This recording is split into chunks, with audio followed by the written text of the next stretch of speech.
অসম লোকসেৱা আয়োগে আজি যি না ভূত না শ্ৰুত আজব কাণ্ড সংঘটিত কৰিছে তাক গৰিহণা দিছো আৰু ইয়াক কোনো কাৰণতে গ্ৰহণযোগ্য নহয়।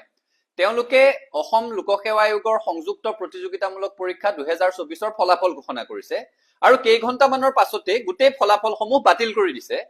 কৃতকাৰ্য হোৱা ছাত্ৰ ছাত্ৰীসকল, পৰীক্ষাৰ্থীসকল, তেওঁলোকৰ অভিভাৱকসকল যিখিনি সময়ত সকলোৱে আনন্দ প্ৰকাশ কৰি আছিলে, তেওঁলোকৰ আশাৰ মূৰত চেঁচা পানী ঢালিছে।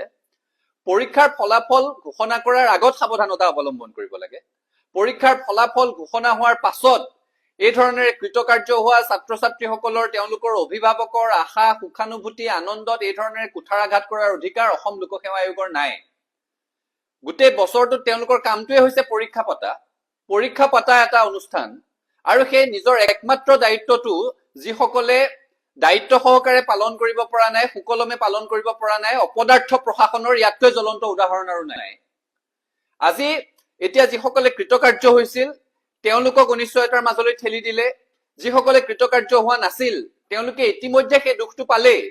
তাৰ পাছত যদি এইবাৰ পুনৰ ফলাফলত পুনৰ তেওঁলোকৰ নামটো সন্নিৱিষ্ট নহয়, তেতিয়াহ'লে তেওঁলোকে দুবাৰ সেই দুখটো পাব লাগিব।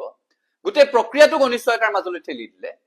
মাত্ৰ এখন জাননী জাৰি কৰি দিছে যে অনিচ্ছাকৃত ভুলৰ বাবে এই ঘটনাটো সংঘটিত হৈছে আৰু এতিয়া গোটেই ছাত্ৰ ছাত্ৰীসকল, পৰীক্ষাৰ্থীসকল অনিশ্চয়তাৰ মাজত গুচি গ'ল যে এই ফলাফল নতুনকৈ হওঁতে তাত নতুন ছাত্ৰ ছাত্ৰীৰ নাম সোমাব নে এইসকলেই থাকিব, পদবীৰ ৰদবদল হ'ব, কি ঘটনা হ'ব তাৰ কোনো ব্যাখ্যা নোহোৱাকৈ এই ধৰণেৰে ছাত্ৰ ছাত্ৰীসকলক অনিশ্চয়তাৰ মুখত, হতাশাৰ মুখত ঠেলি দিয়াৰ অধিকাৰ অসম লোকসেৱা আয়োগৰ নাই। আৰু একে সময়তে অসমৰ মুখ্যমন্ত্ৰীগৰাকীয়েও এই বিষয়টোত মৌনতা অৱলম্বন কৰিব নালাগে, স্পষ্টভাৱে হস্তক্ষেপ কৰিব লাগে। স্বচ্ছ নিকা নিযুক্তিৰ কথা কৈ থাকে, APSCৰ সংস্কাৰ সাধন কৰিছো বুলি ঢাক ঢোল বজাই ফুৰে, সেই ঢোলটো আজি ফুটি গ'ল। গতিকে এতিয়া মুখ্যমন্ত্ৰীগৰাকীয়েও এই বিষয়টোত হস্তক্ষেপ কৰিব লাগে।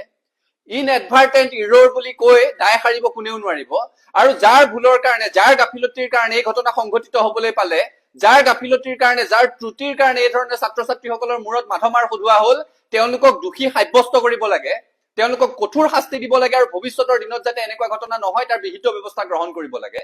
আমি স্পষ্টভাৱে দাবী জনাইছো, অসম লোকসেৱা আয়োগৰ সংযুক্ত প্ৰতিযোগিতামূলক পৰীক্ষা 2024ৰ প্ৰতিগৰাকী পৰীক্ষাৰ্থীক ন্যায় প্ৰদানৰ ব্যৱস্থা কৰক। ইয়াত আৰু বিলম্ব কৰিব নালাগে আৰু মুখ্যমন্ত্ৰীগৰাকীয়ে ইয়াৰ উত্তৰ বিচাৰক, কাৰণ অসমৰ ৰাইজে, ছাত্ৰ সন্থাই অসম লোকসেৱা আয়োগৰ পৰা ইয়াৰ জবাব বিচাৰিম যে এই কথা খাটাং।